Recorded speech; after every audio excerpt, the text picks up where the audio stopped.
We talk about cybersecurity, talk about physical security, but cognitive security is the sense of how do I defend myself against actors, systems, algorithms that may want to change my belief.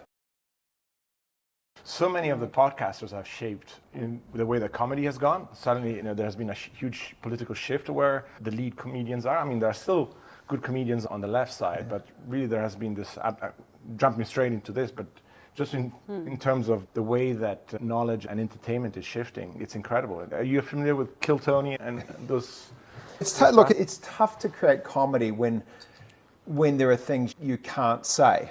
And, I think the left got very nervous around you can't say this, you can't say that, or you can't joke about this, right? And the comedy is always, it's funniest. I mean, maybe this is the Antipodean humor, but it's funniest when you're saying the things that you can't say. Yeah. Like the whole point of comedy is, oh, wow, that's something that I feel slightly uncomfortable with. Yeah. And, so maybe it's a sort of a progression that things move back into that. But I don't know, the most interesting comedy at the moment has been the Google Gemini VO3, with the stand-up comedy kind of trope, which is surprisingly, I mean, firstly, we just say how weird even from 2 years ago that we're at full kind of resolution 1080 video, at a minute in length from a sort of prompt generation. I mean, I was with the guys, working on the first kind of iterations of video, the teams out here at Stability. And,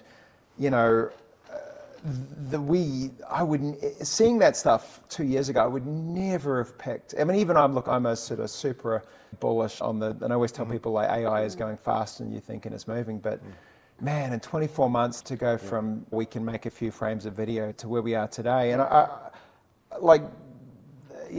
so anyway, but that comedy, that's going to dominate all the media, right? The AI generated comedy, which is my favorite one. There was a guy who was put it in, it was a stand-up comedy, and it was the guy's up on stage and he's, I went to a zoo today, but it was pretty pathetic. It only had one animal. It was a Shih Tzu. Wow. I'm like, oh, that's really funny. Well, it's a dad joke. Yeah.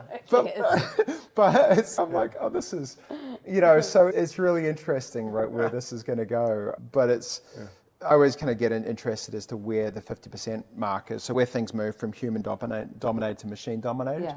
And I would probably say in 36 months, all the major social channels that we're on today will have passed that inflection point where 50% of the content will be AI generated and 50% will be human, but the AI will have gone from 0 to 50 in about the space of 36 months. Wow. This is I mean, without revealing too much, I think that over the last week ourselves as an organization, small organization, small team, but using these tools, we have been upgrading our websites, our language, our design. We are becoming a media company first. In effect, we're flipping the entire thing whereby we're leveraging existing content, putting commentary on top of it. Oh, interesting. So you're doing Aussie Man. Exactly right. I've learned a lot from that guy. All those hours are now converting. But the speed is just insane. I mean, like you're saying about VO, the things you can do now in the matter of a minute is... But Facebook is cooked, right? All the 40-something-year-olds on Facebook that have never seen generative AI at this level. And the reality that'll be created to shape their world, to say that this happened, this went on. It's like a full 0-day attack on people's cognitive security, right? The sense of your model of the world and how you understand it. Complete. You are, if you've never been exposed to this and you start seeing these videos in your inbox, in your feed on things like Facebook, the elder millennial generation that never got off Facebook, their view of the world, they're cooked, man. It's what gone. do you sense is the first thing they're going to feel? Fear? Well, it's going to be all sorts of conspiracies, right? I believe this and here's a video of it. But then the second bit is I'm not going to believe anything. And it was interesting. There was a video of Sam Altman back in his young days when he was at Looped, which was his first startup. Social media. Yeah, and it was filmed, I think, by Robert Scoble. And so Scoble had videoed it. And it does look weird because it's back now in 2008 maybe. Yeah. At YC yourself then? I wasn't at YC. I had a lot of the friends that were in YC. So I moved to San Francisco and had a whole bunch of I think it was the very first class of YC that had come in. And, it was interesting at that time.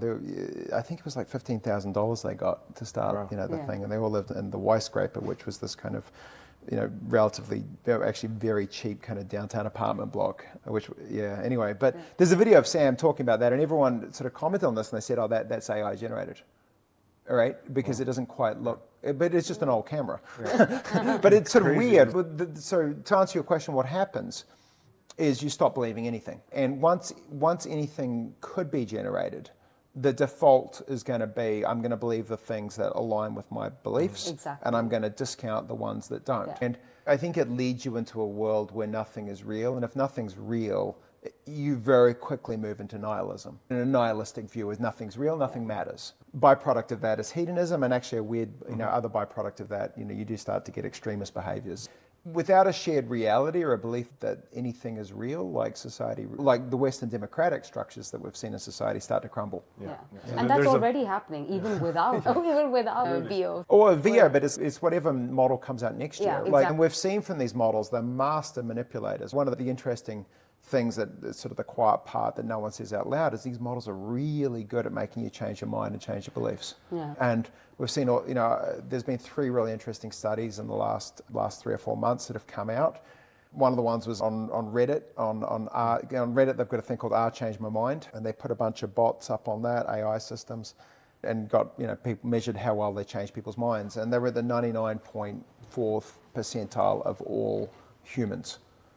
And, again, fast forward 12 months, they're superhuman in their ability to convince someone to change their mind. And that's just text. Yeah. So you add video, you add images, you add longer term relationships with these things. And it's pretty clear, that everyone is going to be susceptible to being manipulated by these superhuman AI systems that we've created that are incredibly good at making people change their beliefs. Yeah. And that can be really good because, again, we shouldn't hold on to every belief that we've got. But it's really important who these systems are working for. And if they're working for you, it's very different than if they're working for someone else with a different agenda. Yeah. Big time. Yeah. How do you deal with that, given you've been working with data to surface truth in some sense for the entire of your career? So suddenly the truth is completely subjective. Yeah, look, so if you work with the US intelligence community, which is one of the major customers from my last company, when you walk in the door there, like the major sort of mission, at least for the analyst side of that, is how do we understand what's really happening? And how do we also understand what's happening given that we believe that there are adversarial opponents that want us to make this belief that something else is happening? And so we spent a lot of time working on that sense of how to use tools to help you get to a deeper understanding of reality and truth, given that you're in an adversarial environment. So that's sort of one. For me personally, coming out of that, I think I've been using, the term a lot more as cognitive security. Right? We talk about cybersecurity, talk about physical security, but cognitive security is the sense of how do I defend myself against actors, systems, algorithms that may want to change my belief. There's sort of a sense there of, every time you go online, you're into it's a battle zone. Yeah. It's a hostile environment. And indeed it is, right? Like you have state actors that are there trying to change beliefs. You also have algorithms that are trying to change beliefs in order to, keep you on there, to make you buy, to capture your attention. It's a whole lot of stuff competing to, have you believe something. And we're right at the early stages of that, but they're going to get more sophisticated. So for me is recognizing that, recognizing that cognitive security is a thing. Number 2 is being very sparing in how much information is algorithmically served to you. And particularly when you're not sure how the algorithm works, or you're not sure that the utility function that the algorithm has is the same utility function that you have. What that ultimately means is limit the amount of algorithmic content that is served to you. And, for me, I try and take everything, if I'm looking at, firstly, just mostly cut out social media.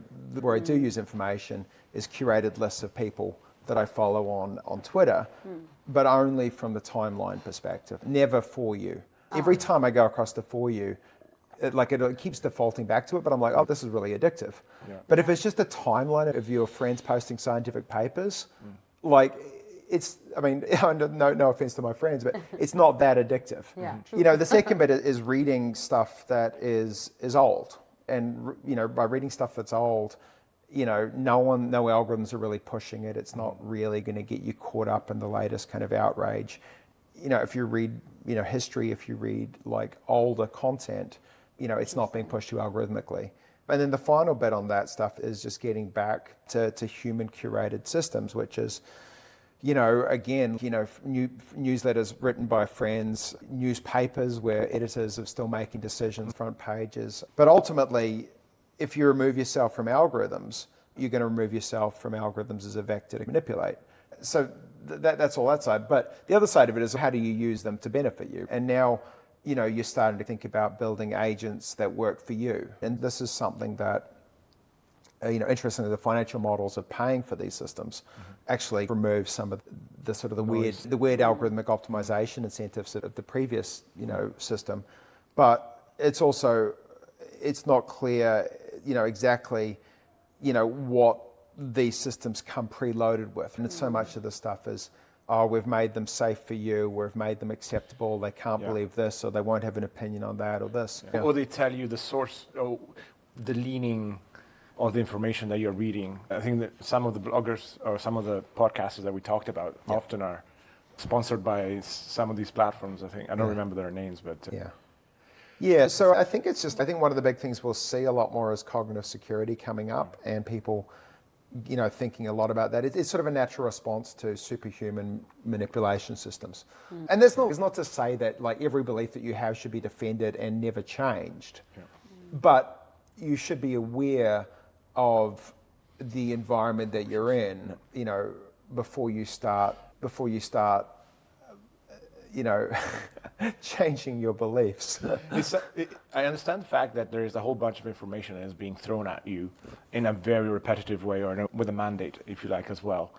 Could it be also that this information finds fertile ground because, in effect, we have left a void space in culture where we have been talking less, have been reading less, have been documenting ourselves less about the bigger picture, for example, and we're distracted by the immediate times or by things that really are marginal.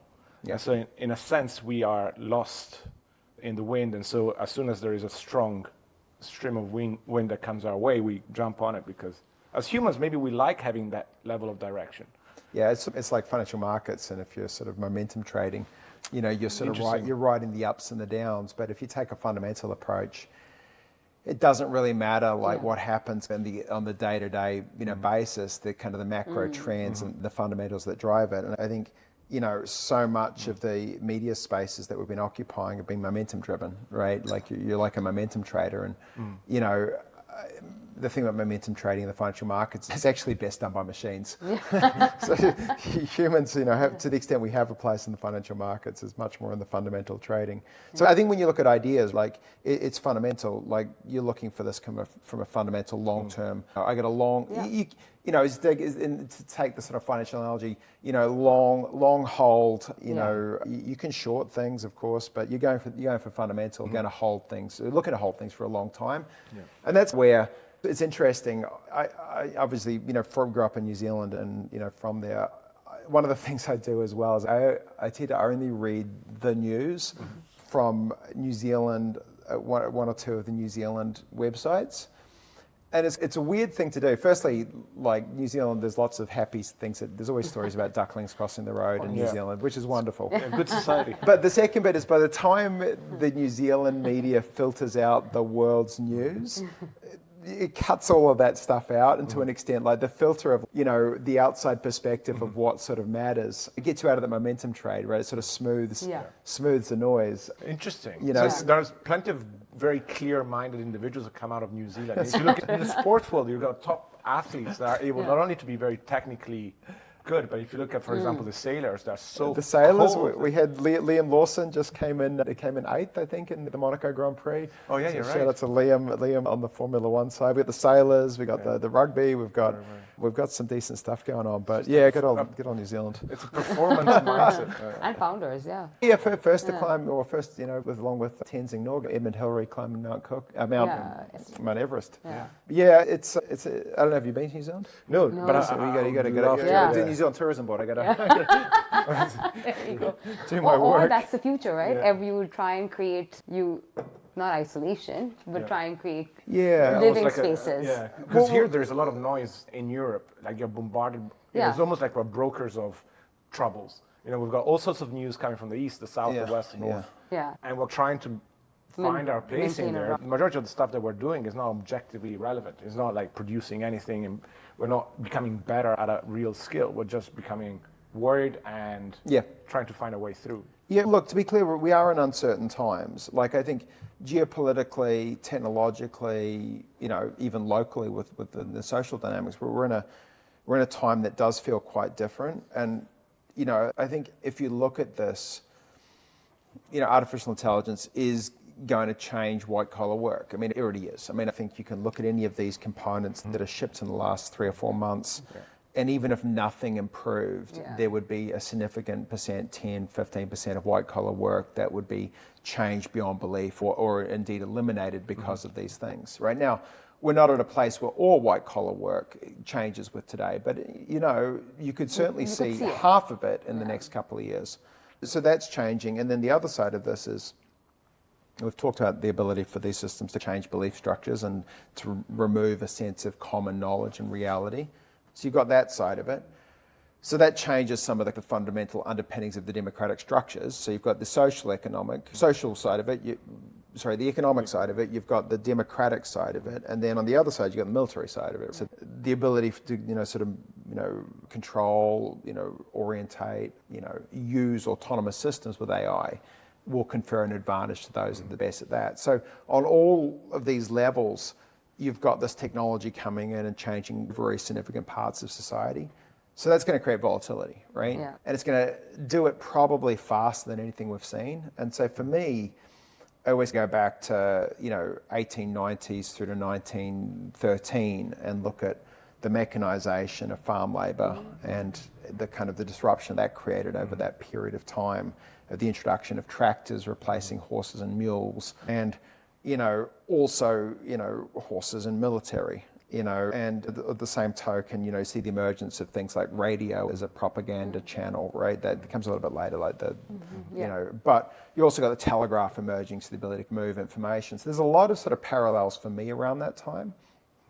And of course, spoiler alert for those, there was a lot of volatility between 1900 and 1950, right? 2 world wars, a Great Depression, and all sorts of, societal changes. We got through it, and I think we came out in a good place, but I think we are going to see a very volatile period of time over the next 20 years. And probably the best historical analogy that we'll have is 1900 circa 1930, 1940 maybe, but compressed down into maybe half. Things move much faster these days. Right? We talked about, the video from 2 years ago to where we are today. I mean, the speed of that, it would be like going from hey, I've got this this little kind of contraption working on a Ford Model T through to I've got, 1,000 brake horsepower, running in a Bugatti. If all that happened in the space of 2 years, imagine.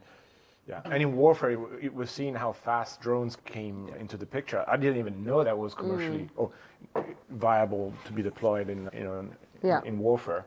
And then suddenly we've got counter weapons to counter. You got drones attacking drones in conflict today. You've got drones taking down massive warships. You've got drones taking down human-controlled fighter planes. You've got a drone-dominant, conflict, and frankly, that alone has changed warfare. There's no real AI involved, right? There's no real AI involved in these systems, and so if that conflict goes on for another 2 or 3 years, we'll start seeing more and more AI getting involved, and ultimately, that kind of AI component is going to be more transformational to conflict than just the use of drones. So I think that comes in, but I don't know, to go back to the earlier point here, I think one of the things, I always look at these curves, like with this curve of everyone learning STEM and then, or computer science basically going up, and then the other side of it, history, and study of history going down.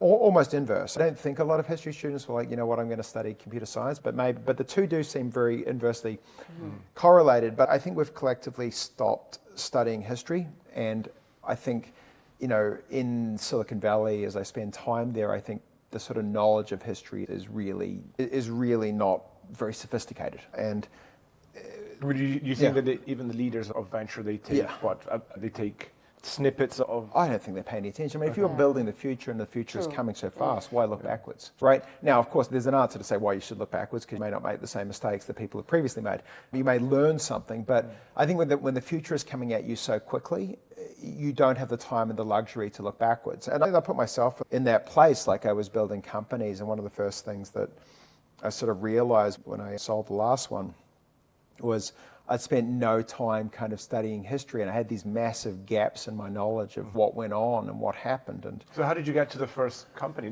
Did you do it purely from a technical perspective? You identified a business need and built for that? Yeah, so I came out, my first company was a company called Quid, and I'd just come out of Oxford, finished my PhD, and had done a lot of work in that on networks and ecosystems and understanding the relationships between objects and so forth. And this brings you basically into high dimensional data.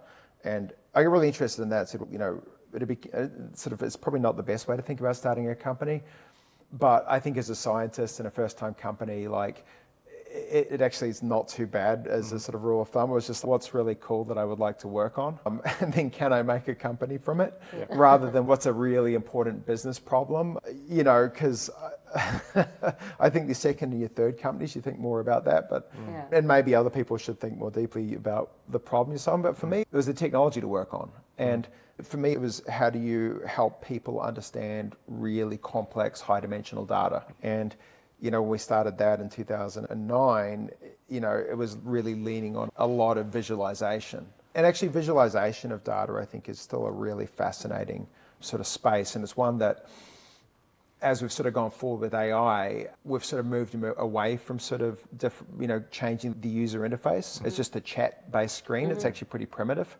But I think we'll see a reemergence of data visualization, because there's a lot that the human visual cortex can do to navigate and create intuition and creativity from that. But my first company was a company called Quid, and we sold that into US Air Force, we sold it into Taco Bell, we sold it into Publicis.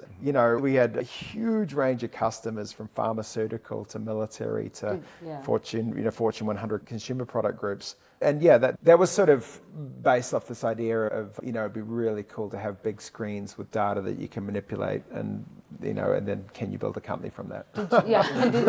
So many thoughts around this.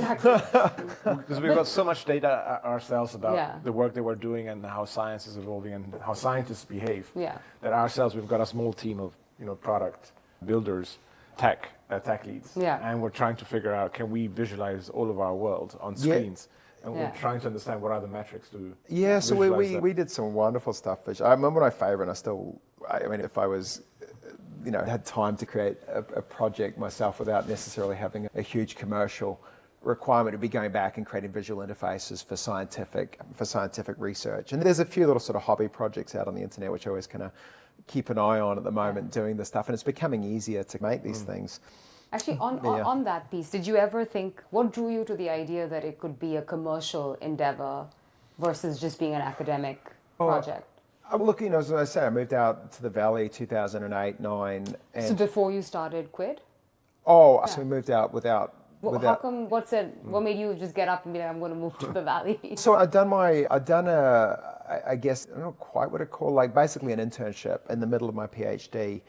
The work that we were doing on some of these, computer simulations was really interesting for a team at NASA that was led by a guy named David Wolpert, who was a very interesting computer scientist. And he was like, all right, if you want to come out and spend, 6 months as an intern at NASA Ames. And so I got that email while I was in the middle of my PhD at Oxford, and I was like, I'm sick of the English winter. Like, this California sounds wonderful, and NASA sounds great. So I went out there, basically camped out on the Stanford campus, ran a whole lot of track and field with the Stanford track team, got to work with David and the team out there. And, I was like, California is a great place to be. And, it was like, that's where you go if you want to start something. And so I knew coming out of my PhD that I didn't want to go into academia, partly because it felt like I was like, you can do postdocs and then maybe you get a junior role and maybe you do this. And, it's just, it might be 5 or 7 years before you've got some grant money to fund a lab. And I was like, but I can have it tomorrow. Like I can have, I don't know how much we raised, maybe it was like several $1 million, which maybe in today's money is like $10 million. But, back then I was like, I can hire 10 people tomorrow if I start a company. And we can work on really cool science type problems.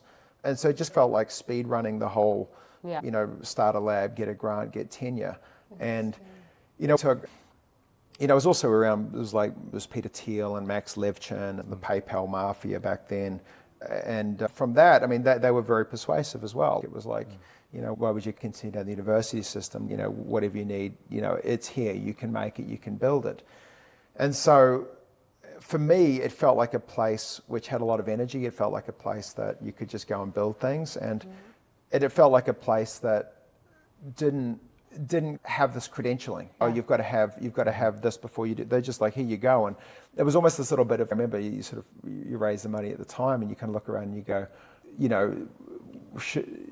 do you need me to have done anything else before I come through this? Which is so different in academia. And to some extent in some ecosystems in Europe as well. Yeah, and the speed of that. And this is 08, 09. And at the time, how you build startup companies wasn't really well known. Europe didn't have this, and even San Francisco didn't have this. I mean, Y Combinator, when it started, was sort of the first kind of blueprint of how, it was basically Paul Graham coming along saying, look, there's a blueprint to how you make these companies.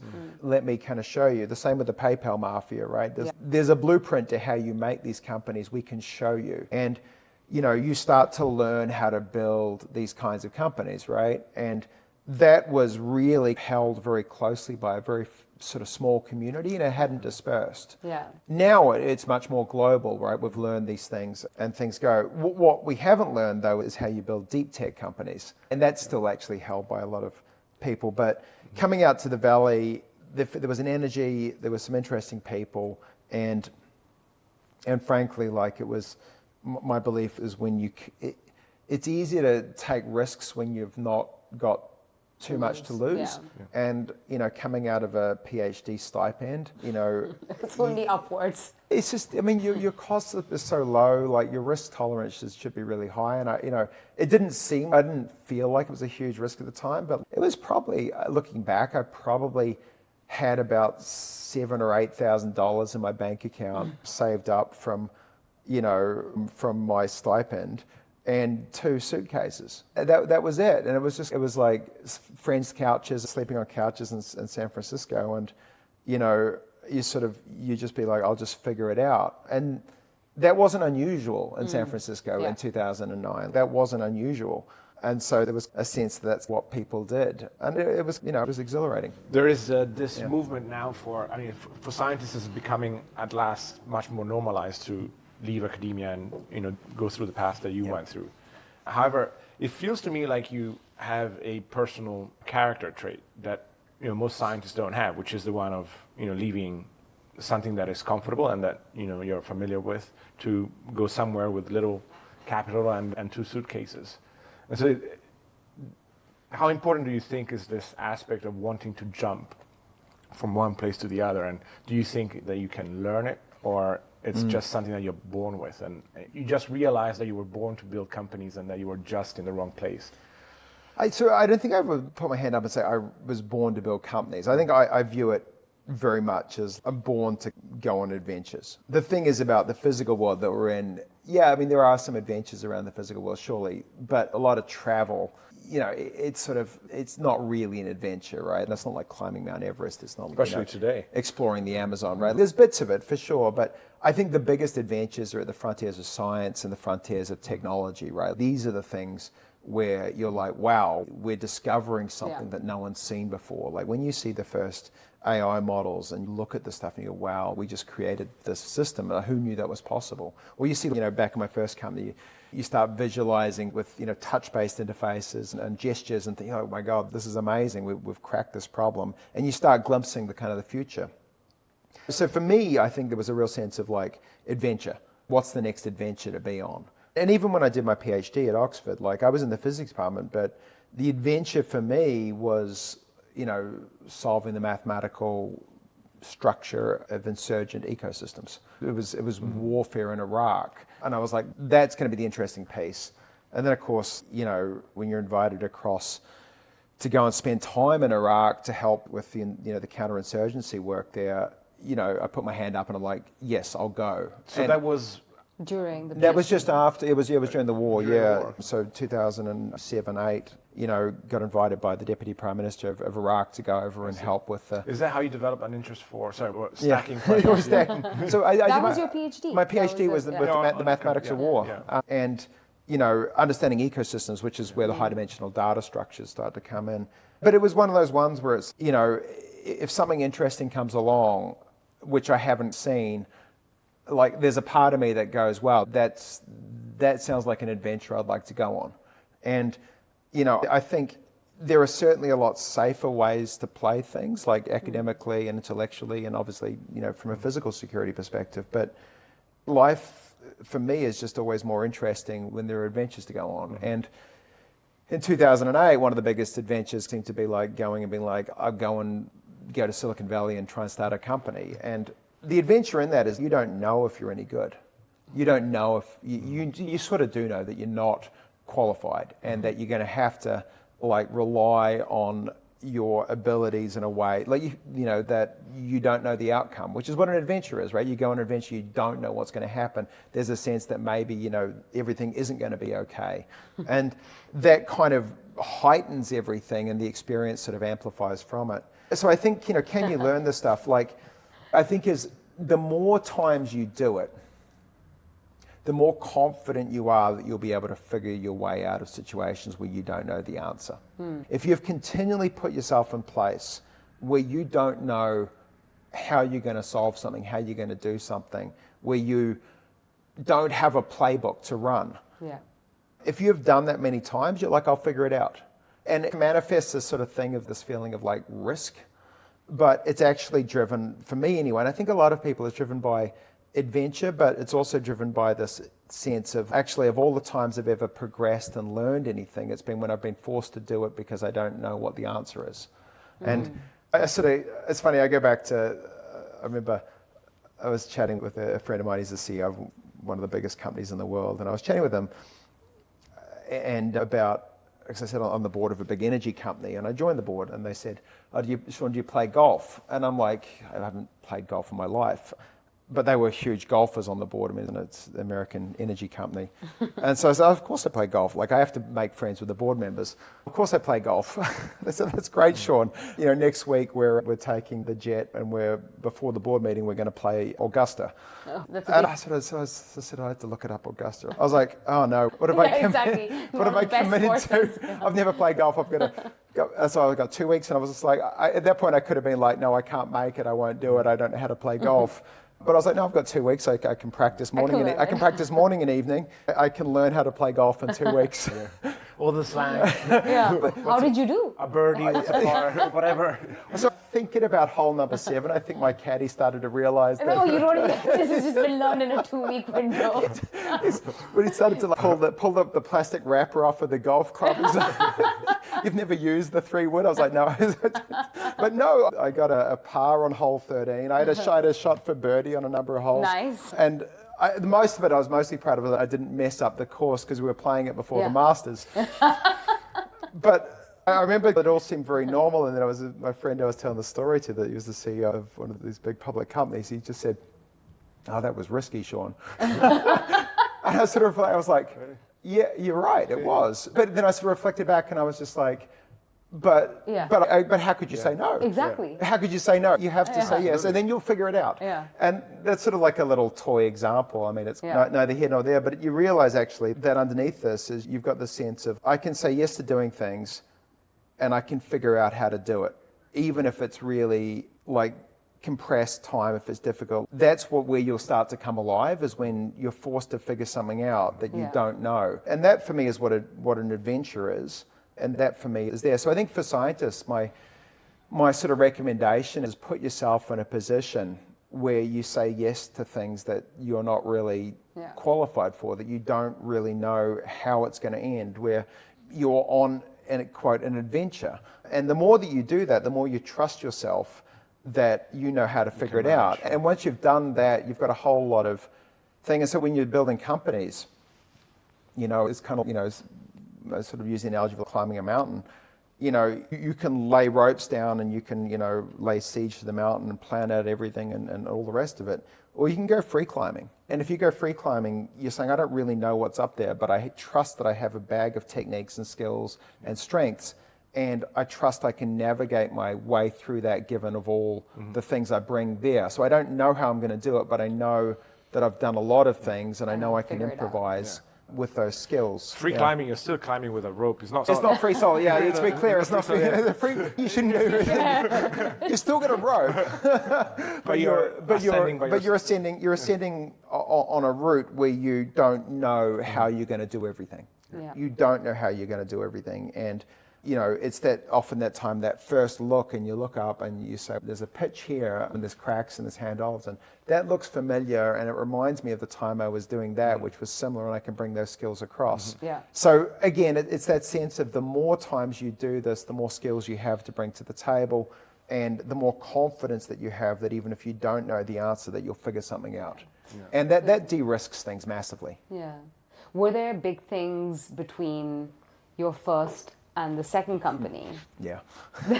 Clearly, that you figured out how to do much better. Yeah, like actually or expensive mistakes that you made. Well, just starting with, instead of starting with, what would be really cool technology, starting with, not the customer, not the market, not the problem. The first company was like, that'd be really cool technology to build, which is 100% not how you should build a company. But in some ways, it's the more fun way to build a company because you get to build fun technology. And it's also a way, interestingly, when you've got really cool technology and sort of problems, you actually attract really interesting people. So the talent density that you get coming out of that, one of our early employees, we had a number of people go off and do some really interesting things, but one of them, she ended up as the first, she was with us for a number of years at Quid, and then she went and joined OpenAI as their first salesperson and was head of sales at OpenAI through the massive growth. And she was incredibly talented, obviously, but I think, chatting with her, like, she would be like,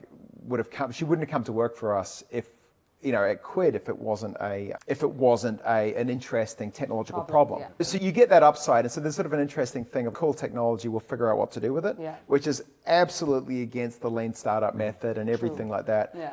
But it's like, you jump into it and you're like, this technology is so cool, there's got to be a way to monetize it, which is, I think, actually the deep tech way. I think people talk a lot about the lean startup of, get the minimal viable product, find your customer and, get 100 happy customers and then iterate and so on. I think in deep tech, it's if you can solve something really difficult, there will be a market, like unequivocally. And you can have an idea about where that might be, but I think it's get a great team, get a really difficult problem and trust, that you'll figure the other pieces out. That being said, my second company, I did come at it with more of a sense of who the customer might be, and off the back of Quid, yes. So we started Primer. There was two things that I'd seen. One was, this is 2015, the start of 2015. I was like, look, AI is going to change the way we process text and language. At the time, it was doing a lot with. It was just starting to do some stuff with images, but I was like, this is going to have a massive impact on language. And the second thing I was going through was I want to get back to the defense and the intelligence community, right? So I don't know exactly what we want to do, but I want to work with AI in text, and I want to serve the defense and the intelligence community as customers. Well, which, out of all the markets, is probably one of the more difficult ones, tricky to access. Well, 2015 it was. Palantir had done it. And then we'd come back through, there was three or four companies. There was Anduril, Shield, there was us. There may not have been very many more. Like I remember we got brought into a meeting, with the Secretary of the Air Force and the Pentagon, and it was like, it's like the Deputy Secretary of the Air Force was like, wondering why in case you're wondering why we brought you here, I was like, you're the only ones working on defense.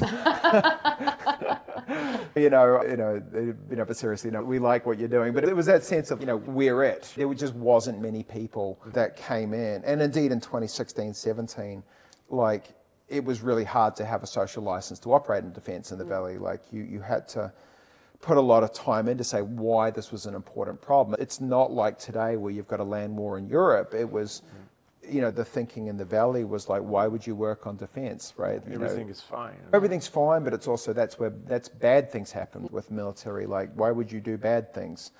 And it's just that's where you're starting with people, and you start to have to go through the explanation as, why historically, defense has been a really important thing for societies to have, particularly liberal societies, which hold a set of values that are not guaranteed. To stay at peace. As a deterrent. It's the cliche is, freedom isn't, free, right? And, that's because we see it with Memorial Day today. It's a sense of we are here because of the sacrifices that have come before us. And, if we're not continually okay to invest and sacrifice for the defense of what we believe in, then you don't really believe it. And look, people are, were and, increasingly are open to that, understanding of things and the importance of that. But in 2015, 16, defense tech was too hard, the customer base was too concentrated, and it wasn't a social good that Silicon Valley really wanted you to solve. Yeah. And so it was like playing the game a little bit on hard, right? It was playing the game on hard mode. But were there any funders for it at the time? There was a handful, right? Mm-hmm. And so there was Lux Capital, DCVC, Amplify. Peter Thiel did. I didn't take money from Peter on the second time round. We didn't even go to Founders Fund because we felt like they were too close to Palantir, and we thought at some point we may run in. We actually ended up being quite good partners with Palantir at Primer, and we did a lot together in the early stages of rolling AI out into the Palantir platform. But starting the company there, I was like, at some point, this may get a little bit close to that. And it was also, I think,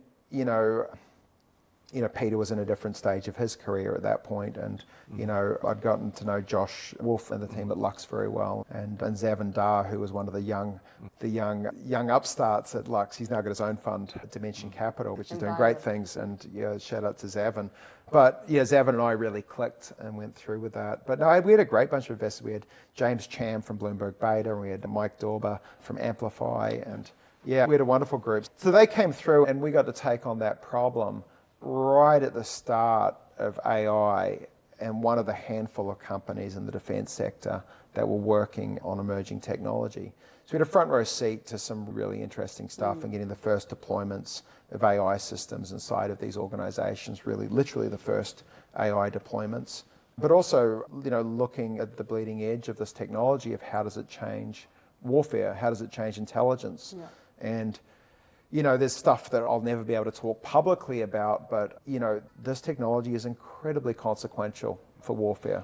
Is the Department of Defense the one that is prompting this innovation, or it comes from above or from the government side that is basically saying, this is a mandate, we'll be investing more, we want you to do more in this space, this is where we feel the threat will be coming from? Yeah, so it always, the interface between commercial and government is always an interesting one, right? There's sort of a push and a pull, and you've got a few organizations, right? So you have In-Q-Tel, which is the investment arm of the CIA. We were a big part of their portfolio, and had a wonderful experience working with the team at In-Q-Tel. So In-Q-Tel was always, in some ways, the commercial outreach of the CIA. But then you saw the emergence of what was DIUX, is now DIU, and Raj Shah, who's become a really good friend of mine. He's now running Shield Capital. He was, the first kind of leader of DIU, and he'd always ring me up and be, Sean, I've got an Air Force general coming in who needs to know about artificial intelligence. Can you come down to Mountain View and give your spiel? Can you give your lecture? Can you just scare them into kind of doing something? I was like, scare an Air Force general about artificial intelligence. And the only way to sort of scare them is, humans aren't going to be flying planes. They're like, oh my God, the Air Force generals. But in 2016, it was hard to. I think, you just had DARPA's self-driving car program and Sebastian Thrun, that group. So it was going through, but then you had information warfare, then you had command and control, ISR, intelligence, surveillance, reconnaissance. But no, I had a number of times would go down and just kind of scare generals, into that stuff. And then you go and have deeper conversation. I spent more and more time in DC. We had a townhouse in Georgetown. We used to host people from government, staffers, some of the Congress members. We'd have dinners with them in Georgetown, and we'd have deeper conversations about this stuff. And that would range from from autonomous systems all the way through to like why having a Chinese-controlled TikTok may not be a good thing for the national security of the country. And, you know, I will say, like, there's a healthy kind of like conversation that happens, but, you know, one of our board members, Brett McGurk, you know, he joined the National Security Council under Biden. You know, he'd been a board member with us for a couple of years. You know, we had General Tony Thomas, who was the head of SOCOM. He was an advisor with us. Sue Gordon was the very senior ranking in the CIA, was another advisor. So you have this sort of interface where, you know, it's not totally distinct, but the government and the commercial start communicating and talking. And I think we were sort of that first wave coming through of companies. You know, and before that it had been really the large defense primes. And it was the Booz Allens and the Raytheons and the Lockheeds and so on. And, you know, I think we were just a different kind of species who'd come in and start interacting with that. And so what you see coming back from that is the first program. So things like Project Maven comes up. So Project Maven comes up. And I remember, you know, they came down. We met them down in I don't even know, there was an office in Palo Alto somewhere, and chatted with them about this project. But it was very much of, we've got this go ahead to get, you know, Project Maven up and running. You know, what do you think this is viable? And what, you know, is anyone going to sign up? And is this going to be okay? And of course, Google, you know, was on board, and then they had a mass walkout of staff and said, we don't want anything to do with it. It's a tricky part of large organizations. Remember 2016, 2017, there wasn't a social license to operate. It was a Trump administration. It was a very left liberal Silicon Valley who believed that defense wasn't important in the world anymore. So how did you hire? So we would hire, you know, with a very, I think, open and honest thing. It was either hell yes, you know, that defense, like people were either passionate about coming in and saying, I want to solve and work on these problems, or it was a no. And the first gating function we did with hiring, because we'd gone through a few loops, we had hired people and people were like, I'm not sure about if I feel comfortable working. And I said, that's wonderful, but you've probably chosen the wrong company, because this is what we do. And so we got to a place where I told all my senior hiring managers, I was like, you know, the first gating function is you lean into this and say, our mission is to bring artificial intelligence to the warfighter, to bring it to the intelligence community, and, you know, to provide Western liberal democracies with defense capability to defend the values and the ideas that we hold true.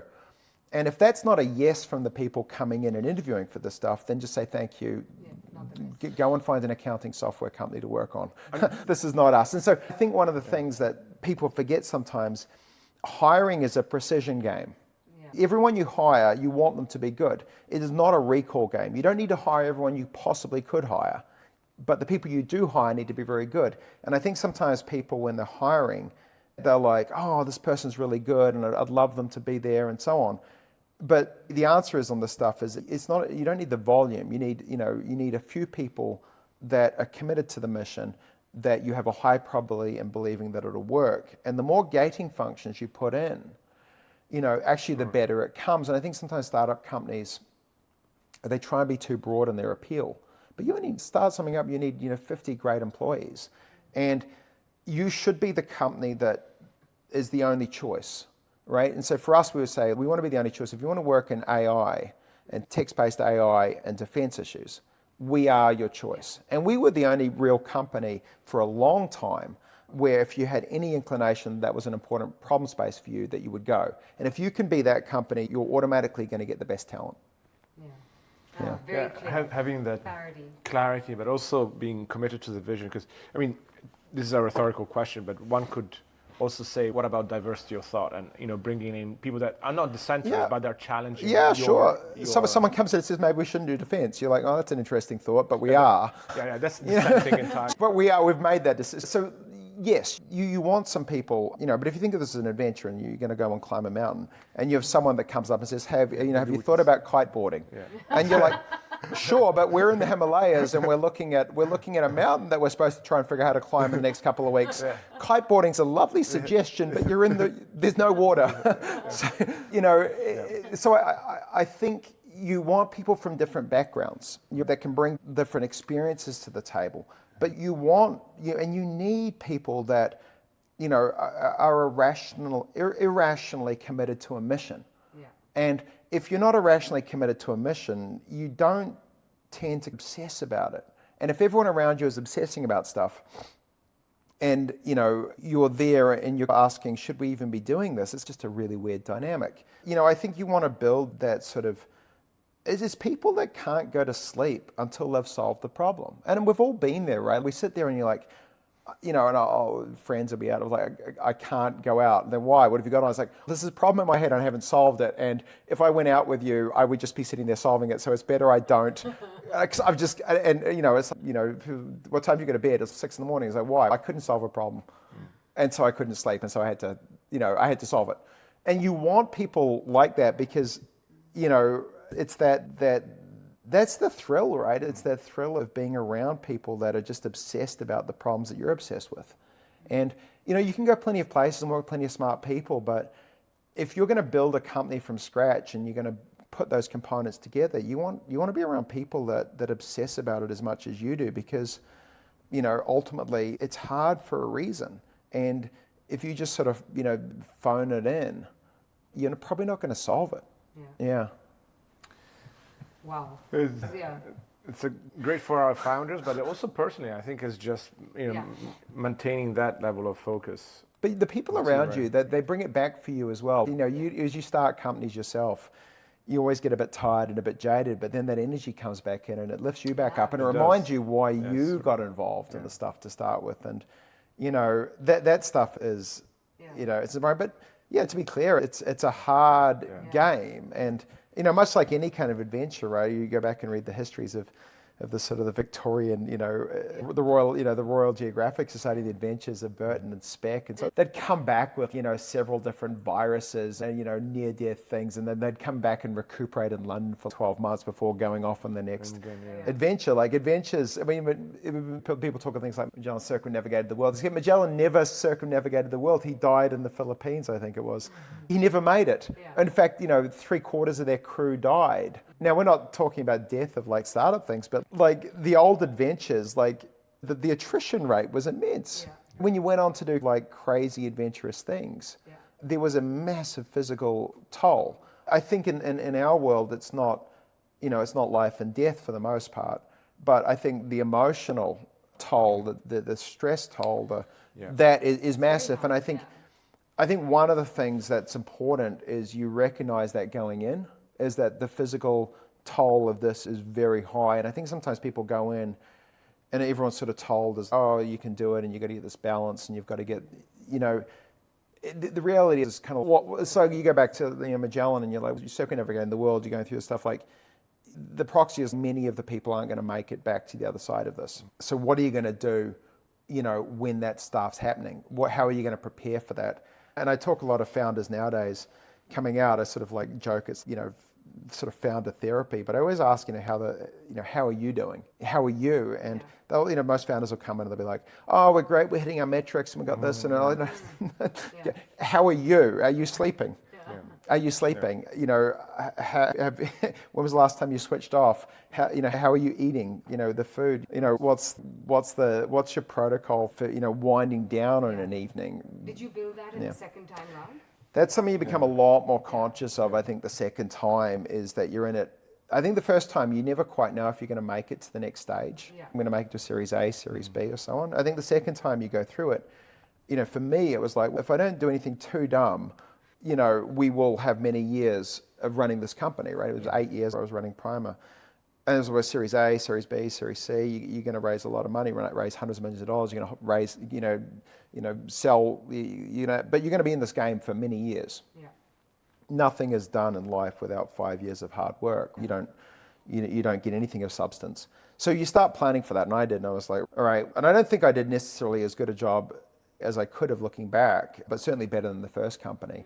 And it's like, all right, try and disconnect. So I think the things for me was just like, I have to be able to still run it. I'll be able to run like 6-minute miles, and I have to be able to, it's like, I have to be able to still, do at any time 15 chin-ups, and I have to be able to, so, more pressure to achieve more things. Well, it was like, but I was like, well, that sort of forced me, and I was have to, still squat, still be able to kind of rep out squats at, 225 pounds for, I'm going to be able to do all that. Nice. It's like, if I don't do that stuff, it means I haven't been going to the gym. That means I haven't been.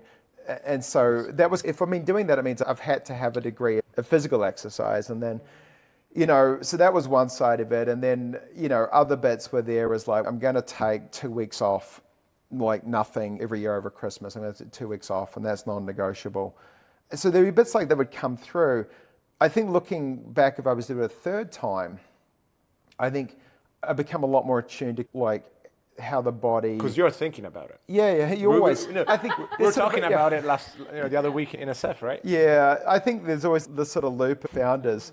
You come through a successful exit, and you're like, all right, firstly I'm going to go and I'm going to go travel, and then I'm going to go like to a whole bunch of sporting events, and then I'm going to go and pretend to be a VC and make some investments, and then I'm going to consider writing a book about the experience, and then eventually, as none of that's there, I want to go back and do it again.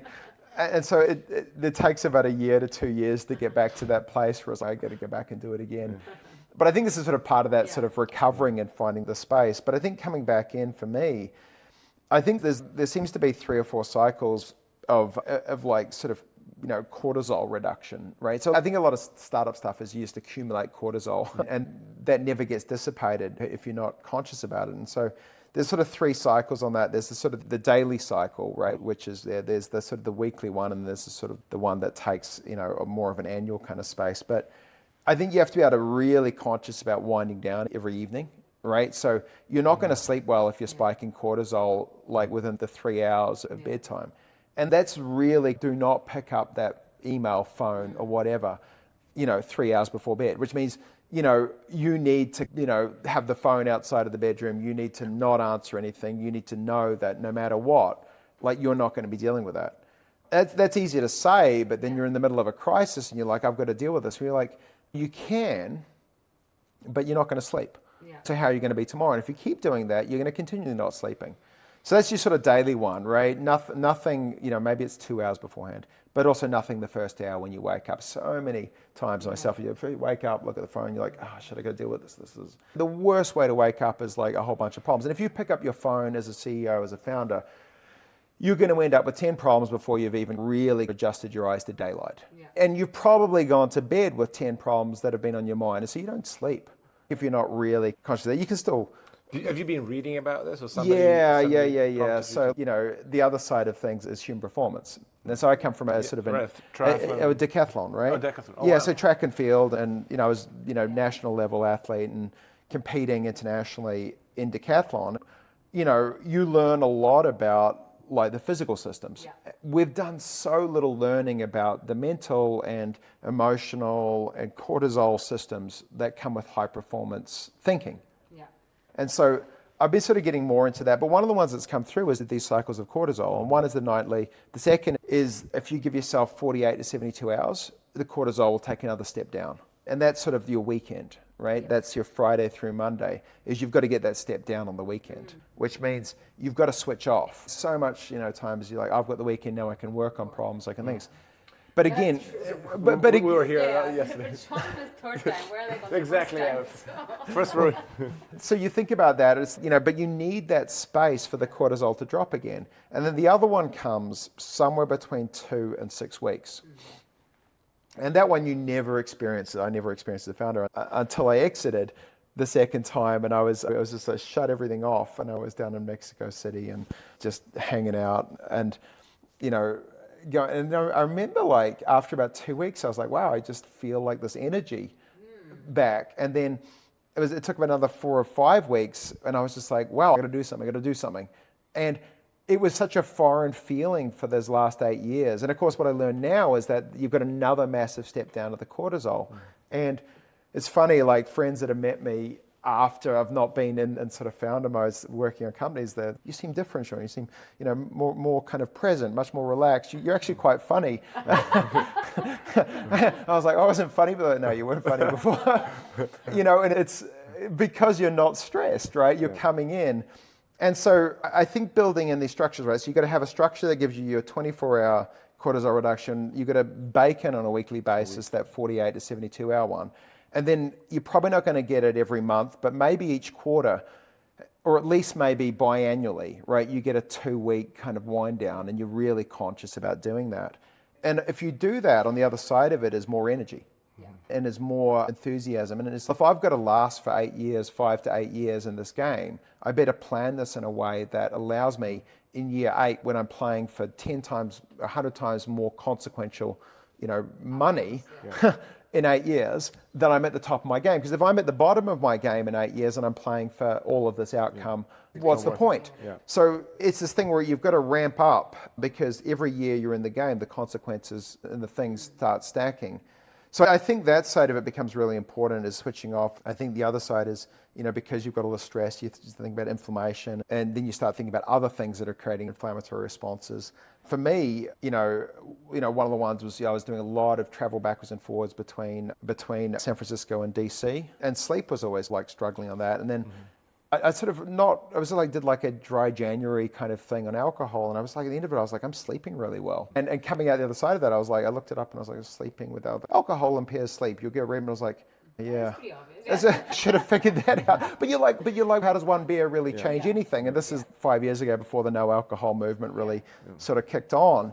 But all of a sudden you start sleeping better, and then all of a sudden, and so again, going through this stuff, and if you were thinking about this like a high performance athlete, you would take all of these steps.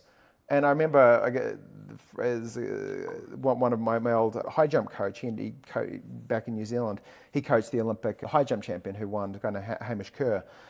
Hamish Kerr won, and I was sort of chatting with my coach about his routine, the Olympic high jump champion, and he said he's got 7 different people he worked with, nutritionists, a strength person, a mental skills coach, and all the rest. And I was like, who am I working with? And I was like, why aren't we taking the same care of ourselves? Yes, the Olympic gold medal, but if you're a top high jumper in the world, maybe you're playing, for $500,000 of prize money a year. And, here was I playing for hundreds of millions of dollars of outcome, but having a fraction of the support structures around me that the top athletes in the world were having, and that I used to have as a top athlete. This feels like it could convert into a 3-hour podcast. We will have to come back and do the second half of looking after. We have a hard stop, and just to close the circle on, the learning curve of the first company and then the second company, just to close that, you sold to government, is that right? Yep, we sold to government, as in the customers, Yeah. So they were your customer in the first place. Yeah, so the second company was very much focused on government customers, and particularly the intelligence and defense community. Yeah. And did you architect that exit? Like, you knew that was going to be the outcome from the beginning? Or? So I think when you start a second company, you become a lot more aware of the fact that there will be an exit, right? You become more confident. And so you start thinking about that. You start thinking about control structures, blocking rights. You start thinking about, secondary transactions. You start thinking about acquisitions, who might be an acquirer for this. You start thinking about the fact that you may not be the CEO of the company the entire time that the company exists, right? So that becomes much more on your mind. And you can plan and think about that. And board control becomes a really important thing to think about. Who controls the board? What are the seats? You also start thinking about, do I want to do this by myself as a solo founder, or do I want to do this with partners? I remember you mentioning something in San Francisco about, if I have 3 partners and I wanted to make a certain amount of money, I have to split it 3 ways or seek 3 times the valuation. Yeah, the VCs will always talk about $1 billion exit, which is fine, right? That they get paid at $1 billion. But if you've got 3 co-founders on $1 billion exit with equal stakes, that's equivalent to you personally of a $330 million exit. So you can have a $330 million exit, which is the same as $1 billion exit personally. But from the VCs never tell that story, because they're sort of ambivalent whether it's 1, 2, or 3 people behind it. But again, this is a thing where I see people going in, and particularly, people have co-founders and they say, I'm the scientist and this is the business person. I brought the business person in, and they're going to have equal stake in this company. And I say, that's great, but this person now has to make the company twice as valuable in order for you to take them on. Are they going to make it twice as valuable? Or can you figure out some of the business stuff as a scientist going through? And I think the first time I started a company, I didn't have the confidence that, I can do all of that stuff. The second time I'm like, oh no, I've seen what the business people bring to the table at an early startup. No offense, I'm sure there are some great business people out there, but I've seen what passes for kind of business people and the skills that they have. And you know what, I feel confident I can do that. And, you know, and of course then at that point, you know, your economics change, you know, but at the same time, there are many great examples of co-founders working together and having that kind of, you know, come through and be a great relationship. But, you know, it's that math. And I think sometimes people starting companies, it's a weird thing, but people don't talk about the outcome for them personally. Yeah. And everyone's, oh, we're solving this problem, it's big for the world, or we want to build this kind of company. But you're never allowed as a founder to be like, I want. I want. And it almost seems a little bit gauche to be like, you know, I want X dollars out of this thing. And you're like, why are you talking about that? And you're like, actually, you don't publicly talk about it. It's something you maybe whisper. Yeah. But I think the reality is coming in as a founder. You don't want to jinx it either, right? Well, you don't want to jinx and so on, but it's also, are you looking out for yourself as a founder? Because no one else is going to look out for you, right? Your investors, they sort of care about you, but they're not going to look out for you. Your employees, they're not going to look out for you. You know, if you're in this thing, at some point, you know, what you've built will become valuable. And have you put yourself in a place where you're going to benefit from that? And, you know, there are ways when you structure things at the start to make that better for yourself at the end. And, you know, look, you're putting a huge amount of personal kind of capital at risk. You know, your opportunity cost is immense. And so structure it in a way that allows you to benefit if you're successful. And it's just attacking some of those uncomfortable conversations head on at the start. And, you know, it's the number of times you go through, you tend to only go through it once, but when you go through second and third times, you become very attuned to control structures. Because ultimately, at some point, the company will either go public, be sold, or go bankrupt. They're your three options. And in all of those scenarios, how you set things up will change your experience massively. Yeah. In the spirit of talking about it, so it sounds like the second company you were a solo founder. Yeah. You were triple the outcome, if you like. Great to know from a fund perspective. Can we push hard on this? Well, that you're all the funds want co-founders and three founders. All the funds say the best thing for you to do is to do it not as a sole founder. And the reason they say that is because if it doesn't work out with you, we've got another couple of people who can replace you with. And the second thing is they know that you're going to be pushing for 3 times the outcome. No fund is ever really happy once we're at a certain size with a $300-400 million exit. I mean, because it doesn't really move the needle for them. But as a sole founder, that kind of exit is amazing. It's amazing, right? So this is where you say, you go into this game, is like, where's your alignment? And, you know, this is also too, when I talk to founders, they'll go into a Series C or a Series D kind of thing, and they're like, I'm going to raise money, and I'm like, have you thought about selling it right now? Because look, you can take the money, right? But you're going to dilute it down. You're going to work for another 3 years to spend the money and get it up. And maybe you get yourself to a 5X kind of jump, right? But you've taken a 30% dilution. So even if you're successful in that period of time, you know, that 5X becomes 2X. And is the money that you'd have in your hand today from selling this versus the money that you'd get from doubling it worth the 3 years of your life and the stress? Or would you like to go and do something else? Yeah, and the second time will be easier. And so, you know, everyone's answer will be different, but it's almost like that question is not allowed to be posed because it's almost like we don't talk about it. And the investors can't advise you on that. No, investors won't advise you because they'll say, no, shoot for the moon. Exactly, of course. Shoot for the moon. And all the advisors around you, like lawyers and accountants, they have no idea because they've never experienced that level of decisions. So it's a tough one, right? Because the bit here that people forget is like the difference between $0 and $100 million is immense for a founder. Absolutely immense. The difference between 100 million and 500 million, it's obviously more money, but like your life doesn't change materially. You can employ more staff. You know, and that's the bit there. And you know, I think there's a bit that's sort of, you know, said for founders on that is it's sort of borrowed from finance, but everyone in finance can, what's your number? And they say, what's your number? I say, what do you mean, what's my number? When you get that number, get out of the game. And I think it's important in the startup world is to realize, you know, you should go into it with a sense of like, when would I be financially happy with the outcome? And they say, oh, it should never be about finance. We say, yeah, it doesn't just have to be about financial outcomes. But it would also be silly to ignore the financial outcomes going into this, given that everyone else who's investing, who's joining my company, who's is only You see, it's like the VCs are like, you should only take a salary of 150,000.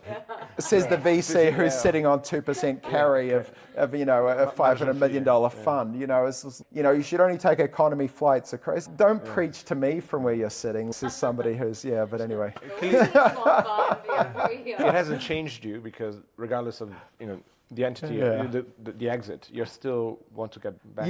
How would you do it I had no interest. I will say I had no interest for the first 6 months in going back. They did not want to touch it, see it, or go back again. Your cortisol levels too. Yeah, 100%. I think you sort of go through. You realize it's the best ride in town. It's still the best for all the downsides of it and all that. It's still the best ride in town. Like your highs will be higher than anything you've seen. The lows will be low. The speed at which you'll learn, the people you'll meet, the tables you'll sit at. The science that you'll get to see at the edge of it, there's nothing that compares. It's a beautiful. But it will exact a toll on you. And this is, for me, it's been going back and reading about, the olden adventurers and the journeys that go on and the diaries that they put together. And you realize, you get to see stuff and experience things, but it changes you and it actually damages you. And which is fine, right? As long as you come back the other side and recover and go through it again. And so I think we need people to keep doing it. I think there is a certain sort of addiction to it, but managed properly, I think it can be fairly healthy. But look, if you were anywhere else in the world and you were placing $100 million bets on an outcome you maybe controlled 50% of the inputs to, everyone would say you had a gambling addiction. Like everyone would get a gambling addiction. But when you're in the startup space, like you are making those bets on a pretty consistent basis. And to be clear, you do not control the outcome of all those pieces. You can try, but there's stuff outside of your hands. And, there's a bit of a thrill at that, that's the addictive part. But, the other side of it is it actually swamps a lot of the sort of the simple pleasures in life. I remember you'd go paddling into bigger and bigger waves to try and get that sort of buzz, but you were forced into the sort of adrenaline kind of thing to try and get the buzz that you were getting from the levered bets that you were making in the technology world. But when you get out of all that, you get back to some of the simple things of just going for a nice kind of walk in the park and, just your baseline drops back down. And so it's really interesting coming out the other side of building these things and coming down the other side and then thinking about preparing yourself back for the next kind of ride. But that sounds like you're ready. Well, and you're funny. Sure. So that was the test, right? It was like, am I funny? Sure.